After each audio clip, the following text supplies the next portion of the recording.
ನಮಸ್ಕಾರ ಶ್ರೋತೃಗಳೇ, ಬಿಸಿ ಸುದ್ದಿ ವಾಹಿನಿಯ ಕೋಟೆನಾಡಿನ ಕವಿಕಾವ್ಯ ಪರಿಚಯ ಎನ್ನುವ ಕಾರ್ಯಕ್ರಮಕ್ಕೆ ತಮಗೆಲ್ಲರಿಗೂ ಆತ್ಮೀಯ ಸ್ವಾಗತ ಸುಸ್ವಾಗತ.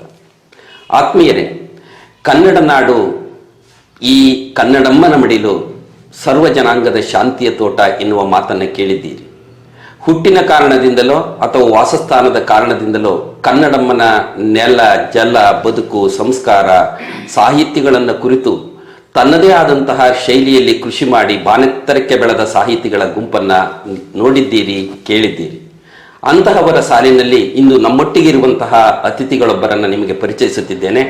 ಇವರು ವೃತ್ತಿಯಿಂದ ಪ್ರೌಢಶಾಲಾ ಶಿಕ್ಷಕರಾಗಿ ಕರ್ತವ್ಯವನ್ನು ನಿರ್ವಹಿಸುತ್ತಾ ಚಿತ್ರದುರ್ಗದಲ್ಲಿ ವಾಸವಿದ್ದುಕೊಂಡು ಸುತ್ತಲ ಪರಿಸರದ ಸವಿಯುವುದರ ಜೊತೆಯಲ್ಲಿ ಅನೇಕ ರೀತಿಯ ಸಾಹಿತ್ಯಿಕ ಚಟುವಟಿಕೆಗಳಲ್ಲಿ, ಸಾಹಿತ್ಯಿಕ ಸಾಂಸ್ಕೃತಿಕ ವೇದಿಕೆಗಳಲ್ಲಿ ಸಂಘಟಕರಾಗಿ, ನಿರ್ದೇಶಕರಾಗಿ ಮತ್ತು ಆಯೋಜಕರಾಗಿ ಹಲವು ಹೊತ್ತು ಕಾರ್ಯಕ್ರಮಗಳನ್ನು ಯಶಸ್ವಿಗೊಳಿಸಿದ ಕೀರ್ತಿ ಇವರದು.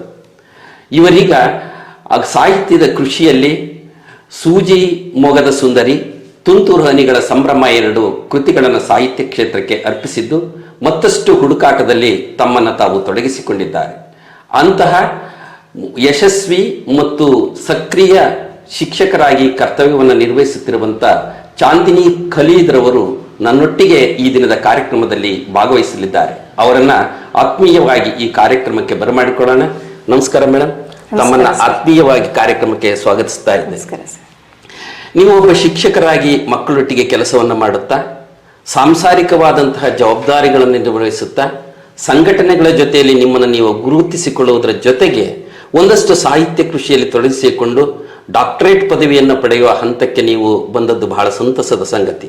ಹಾಗಾಗಿ ಈ ಒಂದು ಕೃಷಿಯಲ್ಲಿ ಅಂದರೆ ಸಾಹಿತ್ಯದಲ್ಲಿ ಶಿಕ್ಷಕ ವೃತ್ತಿಯ ಜೊತೆಗೆ ಕವಿತ್ರಿಯಾಗಿ ಬೆಳೆಯಬೇಕೆನ್ನುವ ಹಂಬಲ ಮತ್ತು ಕಾವ್ಯವನ್ನು ಕಟ್ಟುವಂಥ ಕೆಲಸಕ್ಕೆ ನಿಮಗೆ ಪ್ರೇರಣೆಯಾದಂಥ ಪ್ರಸಂಗ ಯಾವುದು? ಕಾವ್ಯವನ್ನು ಬರೆಯುವಂಥದ್ದು ಅಂದ ತಕ್ಷಣ ನನಗೆ ನೆನಪಾಗೋದು ನನ್ನ ಬಾಲ್ಯದ ದಿನಗಳು. ಹಿನ್ನೆಲೆಯಲ್ಲಿ ಯಾವುದೇ ರೀತಿಯಾದ ಸಾಹಿತ್ಯಿಕ ವಾತಾವರಣ ಇಲ್ಲದೆ ಇರುವಂತಹ ಒಂದು ಫ್ಯಾಮಿಲಿಯಿಂದ ಬಂದಿದ್ದು ನಾನು. ಆದರೂ ಕೂಡ ನನ್ನ ಮೊದಲಿಗೆ ಪ್ರೇರಣೆ ಅಂತ ಹೇಳಿದ್ರೆ ನನ್ನ ಕನ್ನಡ ಮೇಸ್ಟ್ರಿ ಅಂತ ನಾನು ಹೇಳ್ತೇನೆ. ನನ್ನ ಶಿಕ್ಷಕರ ಪ್ರೇರಣೆನೆ. ಅವ್ರು ಹೇಳ್ದಿಲ್ಲ ಅಂತ ಹೇಳಿದ್ರೆ, ನನ್ನ ಕಿವಿಗೆ ಬೀಳಿಲ್ಲ ಅಂತ ಸವಿ ನುಡಿಗಳು ಅಂತ ಹೇಳಿದ್ರೆ ನಾನು ಬರೀಲಿಕ್ಕಾಗ್ಲಿ ಈ ಒಂದು ಕ್ಷೇತ್ರದಲ್ಲಿ ತೊಡಗಿಸ್ಕೊಳ್ಳಿಕ್ಕಾಗ್ಲಿ ಸಾಧ್ಯನೇ ಇರ್ತಿರ್ಲಿಲ್ಲ ಅಂತ ನನ್ನ ಅನಿಸಿಕೆ. ನನ್ನ ಹೈಸ್ಕೂಲಲ್ಲಿ ನನ್ನನ್ನು ಈ ಮಟ್ಟಕ್ಕೆ ಬರಲಿಕ್ಕೆ ಪ್ರೇರಣೆ ಆದಂತಹ ಮೇಷ್ಟ್ರು TR ರಾಧಾಕೃಷ್ಣ ಸರ್ ಅಂತ, ಎಲ್ಲರಿಗೂ ತಿಳಿದಿರುವಂತಹ ಬಹಳಷ್ಟು ಸಾಹಿತ್ಯದಲ್ಲಿ ತೊಡಗಿಸ್ಕೊಂಡಿರುವಂತಹ ಹೆಸರುವಾಸಿಯಾದಂಥವರು. ಸೊ ಸರ್ ಹೇಳ್ತಾ ಇದ್ದಂತಹ ರೀತಿ, ಕನ್ನಡ ಪಾಠಗಳನ್ನು ಅವರು ಬೋಧಿಸುವ ಒಂದು ರೀತಿ ಆಗಿರಲಿ, ಪದ್ಯಗಳಾಗಿರಲಿ, ಈಗಲೂ ಕೂಡ ನನಗೆ ನನ್ನ ಕಿವಿಯಲ್ಲಿ ಅದು ಪ್ರತಿಧ್ವನಿಸ್ತಾ ಇರುತ್ತೆ. ಅವರು ಮಡಿಕೇರಿಲಿ ಮಂಜು ಅಂತ ಒಂದು ಪದ್ಯ ಹೇಳ್ತಿದ್ರು, ಅದು ನನ್ಗೆ ಯಾವತ್ತಿಗೂ ಮರೆಯೋದಿಲ್ಲ. ಹಾಗಾಗಿ ಎಲ್ಲವೂ ಕೂಡ ಕೂಡಿಟ್ಕೊಂಡು 9ನೇ ಕ್ಲಾಸಲ್ಲಿ ನಾನು ಬರೀಬೇಕು ಅನಿಸಿದಾಗ ಏನೇನೋ ಗೀಚ್ ಹಾಕ್ತಿದ್ದು ಉಂಟು. ಅದಾದಮೇಲೆ ಅದು ಮುಂದುವರಿತು, ಮತ್ತೆ ಮಧ್ಯ ಸ್ಟಾಪ್ ಆಯಿತು. ಮತ್ತೆ ಇತ್ತೀಚಿನ ದಿನಗಳಲ್ಲಿ ಮತ್ತೆ ನಾನು ಸ್ವಲ್ಪ ಹೆಚ್ಚು ತೊಡಗಿಸ್ಕೊಳ್ತಾ ಇದ್ದೇನೆ. ಅಂದ್ರೆ ನೀವು ಒಬ್ಬ ಕನ್ನಡದ ಶಿಕ್ಷಕರ ಕಾರಣಕ್ಕಾಗಿ ಭಾಷೆ, ಬದುಕು, ಸಂಸ್ಕಾರ ಇವುಗಳನ್ನು ಕುರಿತಾದಂತಹ ಅದರ ಮೇಲಿರುವಂತಹ ಪ್ರೀತಿಯಿಂದ ಕಾರಣಕ್ಕಾಗಿ ಈ ವೃತ್ತಿಯಲ್ಲಿ ತೊಡಗಿಕೊಂಡು ಈಗಾಗಲೇ ನಾನು ಆಗಲೇ ಹೇಳಿದಾಗ 2 ಕೃತಿಗಳನ್ನು ಈ ಸಾಹಿತ್ಯ ಕೃಷಿಗೆ ನೀಡಿದ್ದೀರಿ. ಈಗ ನೀವು ಬರೆದಂತಹ ಕವನಗಳಲ್ಲಿ ನಿಮಗಿಷ್ಟವಾದಂತಹ ಒಂದು ಅತ್ಯುತ್ತಮವಾದಂತಹ ಕವನವನ್ನು ವಾಚನ ಮಾಡುವಂತಹ ಒಂದು ಪ್ರಯತ್ನವನ್ನು ಮಾಡಿ. ಸರಿ.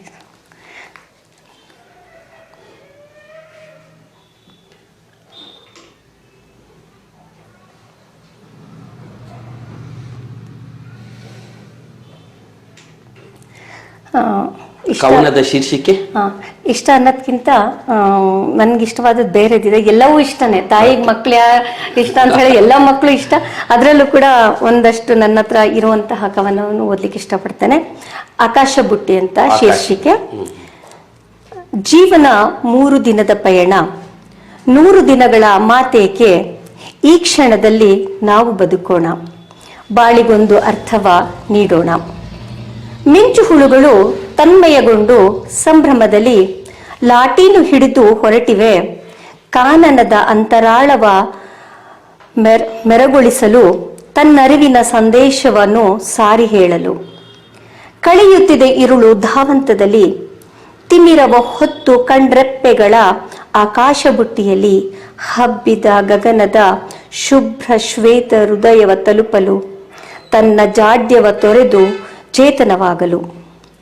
ಧರೆಗೆ ಬೀಳುವ ಮುನ್ನ ನಕ್ಷತ್ರ ಮಿಂಚಿ ಮಿನುಗಿ ಮುದ ನೀಡುವುದಲ್ಲವೇ, ದೇಹದಲ್ಲಿ ಪ್ರಾಣವಿರುವವರೆಗೂ ಮನುಜ ಒಂದಿಷ್ಟು ಒಳಿತು ಮಾಡು, ನಂತರ ನಗುತ್ತಾ ಮುಂದೆ ಸಾಗು.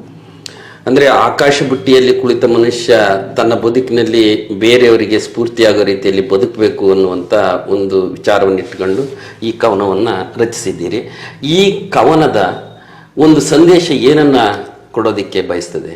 ಅಂದರೆ ಜೀವನದಲ್ಲಿ ಯಾವ ಕ್ಷಣದಲ್ಲಿ ಹೆಂಗೆ ಪರಿವರ್ತನೆ ಆಗುತ್ತೆ, ಏನಾಗುತ್ತೆ ಅನ್ನೋದು ನಾವು ಊಹಿಸ್ಲಿಕ್ಕೆ ಸಾಧ್ಯ ಇಲ್ಲ. ಆದರೆ ಇರುವಂತಹ ಹೊತ್ತಲ್ಲಿ ನಾವು ಆ ಜೀವನವನ್ನು ಅರ್ಥಪೂರ್ಣವಾಗಿ ಬದುಕಬೇಕು, ಮತ್ತು ನಗ್ನಗ್ತಾ ಏನೇ ಕಷ್ಟಗಳಿದ್ರೂ ಕೂಡ ನಗ್ನಗ್ತಾ ಸಾಗಬೇಕು ಅಂತ ಹೇಳಿ. ಯಾಕಂದರೆ ಮಿಂಚುಹುಳುಗಳು ಪುಟ್ಟದಿರುತ್ತೆ, ಅವು ತನ್ನ ಪರಿಧಿಯಲ್ಲೇ ಒಂದು ಸಂತೋಷವನ್ನು ಕೊಡುತ್ತಾ, ಅದರಲ್ಲೇ ಒಂದು ಬೆಳಕನ್ನು ಕೊಡುತ್ತಾ, ಅದು ಯಾವ ರೀತಿ ಸಂಭ್ರಮದಲ್ಲಿ ಇರುತ್ತೋ ಆ ರೀತಿಯ, ಅಂದ್ರೆ ಮಿಂಚುಹುಳುಗಳೇ ಲಾಟಿನ್ ಹಿಡ್ಕೊಂಡು ಹೊರಟಿವೆ, ಅಂದ್ರೆ 2ರಷ್ಟು ಬೆಳಕನ್ನು ಕೊಡುವಂತ ಉದ್ದೇಶದಲ್ಲಿ ಹೊರಟಿವೆ ಅಂದಮೇಲೆ, ನಾವು ಮನುಷ್ಯರಾಗಿ ನಾವ್ಯಾಕೆ ನಾವು ನಮ್ಮ ಬದುಕನ್ನ ಬೇರೆಯವರ ಸಂತೋಷಕ್ಕಾಗಿ ತೊಡಗಿಸ್ಕೊಳ್ಬಾರ್ದು, ನಾವ್ಯಾಕೆ ಸಂತೋಷವಾಗಿರ್ಬಾರ್ದು ಅನ್ನೋದು ಆಕಾಶ ಬುಟ್ಟಿಯಲ್ಲಿ ಹೇಳುವಂತ. ಅಂದ್ರೆ ಹುಟ್ಟು ಸಾವುಗಳ ಮಧ್ಯದಲ್ಲಿ ಒಂದಷ್ಟು ಬೇರೆಯವರಿಗೆ ಬೆಳಕಾಗುವ ರೀತಿಯಲ್ಲಿ ನಮ್ಮ ಆದರ್ಶಗಳು, ಬದುಕಿನ ರೀತಿ ನೀತಿಗಳು ಇರ್ಲಿ ಅನ್ನುವಂತಹ ಒಂದು ಆಶಯವನ್ನು ಇಟ್ಕೊಂಡು ಬರೆದಂತ ಪದ್ಯ ಒಂದು ಒಳ್ಳೆ ಸಂದೇಶವನ್ನು ಕೊಡುವಂತ ಪದ್ಯ. ಹಾಗಾದ್ರೆ ಮತ್ತೊಂದು ಕವನವನ್ನ ವಾಚನ ಮಾಡಿ ನೋಡುವ.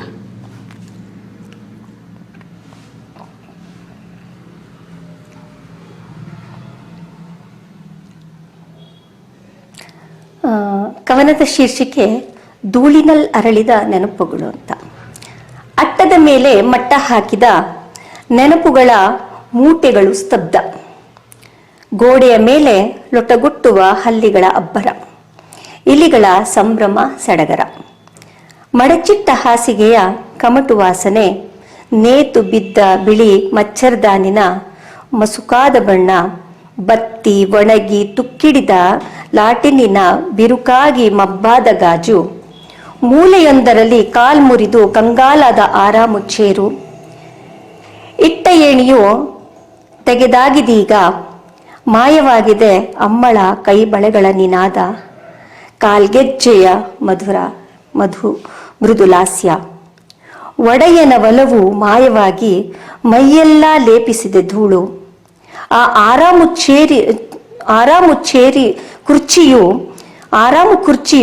ಕುರ್ಚಿಯ ಹೃದಯದಲ್ಲಿ ಅನಾಥ ಭಾವ ನೂರು. ಅಂದ್ರೆ ದೈನಂದಿನ ಬದುಕಿಗೆ ಬೇಕಾದಂತ ವಸ್ತುಗಳಿಗೆ ಈಗ ಧೂಳು ಮುಚ್ಚಿದೆ. ಮತ್ತೆ ಹಾಗಾದ್ರೆ ನಿಮ್ಮ ಕವನದ ಸಂದೇಶ ಏನು? ಧೂಳು ಹಾಗೆ ಇರ್ಬೇಕಾ, ಅದನ್ನ ಕೊಡಿ ಹೊಸ ಬದುಕನ್ನ ಕಟ್ಕೊಳ್ಬೇಕು? ಅಂದ್ರೆ ಇದು ಬದುಕು ಕಟ್ಕೊಳ್ಳೋದು ಅಂತಲ್ಲ. ಇತ್ತೀಚಿನ ದಿನಗಳಲ್ಲಿ ನಾವು ನೋಡ್ತೀವಿ, ತಂದೆ ತಾಯಿಗಳನ್ನ ತಗೊಂಡೋಗಿ ಆಶ್ರಮಕ್ಕೆ ಬಿಡ್ತಾ ಇದ್ದಾರೆ. ಅವರ ಒಂದು ಇರುವಿಕೆ, ಹಿರಿಯರ ಒಂದು ಇರುವಿಕೆ ಎಷ್ಟು ಅರ್ಥಪೂರ್ಣ ಅನ್ನೋದು ಎಲ್ಲರೂ ತಿಳ್ಕೊಳ್ಬೇಕಾದಂತಹ ಮಾತಾಗಿದೆ.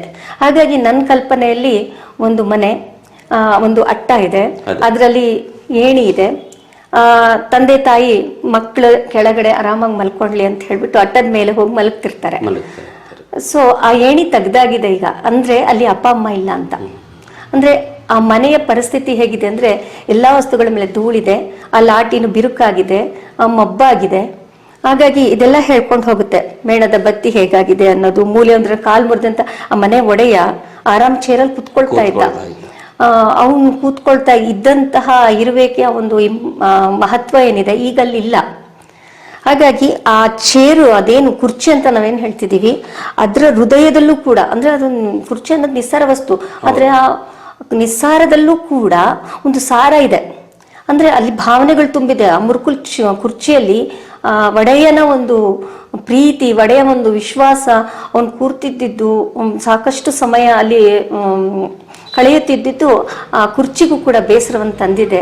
ಅಂದ್ರೆ ಒಂದು ನಿಸ್ಸಾರವಾದ ವಸ್ತುವು ನಮ್ಮ ಇರುವಿಕೆಯನ್ನು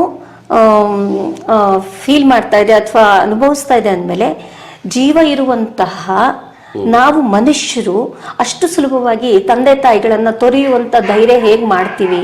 ಹಾಗಾಗಿ ಇದು ಯುವ ಪೀಳಿ ಮತ್ತೆ ನಾವೆಲ್ಲರೂ ಒಂದು ತಿಳ್ಕೊಳ್ಬೇಕಾಗಿರೋದು ಏನಪ್ಪಾ ಅಂತ ಹೇಳಿದ್ರೆ, ತಂದೆ ತಾಯಿಗಳನ್ನ ಅಥವಾ ಹಿರಿಯರನ್ನ ಮನೆಯ ಒಂದು ಏನು ಶೋಪೀಸ್ ತರ ಅಲ್ಲ, ಅವ್ರಿಗೆ ಮನೆಯರ ಹಿರಿಯರನ್ನ ಗೌರವದಿಂದ ಪ್ರೀತಿಯಿಂದ ಅವರನ್ನ ಕಾಣ್ಬೇಕನ್ನೋದು ಈ ಒಂದು ಪದ್ಯದಲ್ಲಿ. ಅಂದ್ರೆ ನಾವು ಬಳಸಿಕೊಂಡು ವಯಸ್ಸಾದ ಮೇಲೆ ಅಥವಾ ಅನುಪಯುಕ್ತ ವಸ್ತು ಅಂತ ಭಾವಿಸಿಬಿಟ್ಟು ವಸ್ತುಗಳನ್ನು ಮೂಲೆಗೆ ಸೇರಿಸಿ ತುಳಿಸಿ ಇಡಿಸೋದ್ರ ಬದಲು ಹಿರಿಯರನ್ನ ಮತ್ತು ವೃದ್ಧರನ್ನ ಅನುಭವಿಗಳನ್ನ ಗೌರವಿಸ್ತಕ್ಕಂಥ ಒಂದು ಸಂದೇಶವನ್ನು ನೀವು ಈ ಕವನದ ಮೂಲಕ ಯುವ ಜನಾಂಗಕ್ಕೆ ಕೊಡ್ತಾ ಇದ್ದೀರಿ.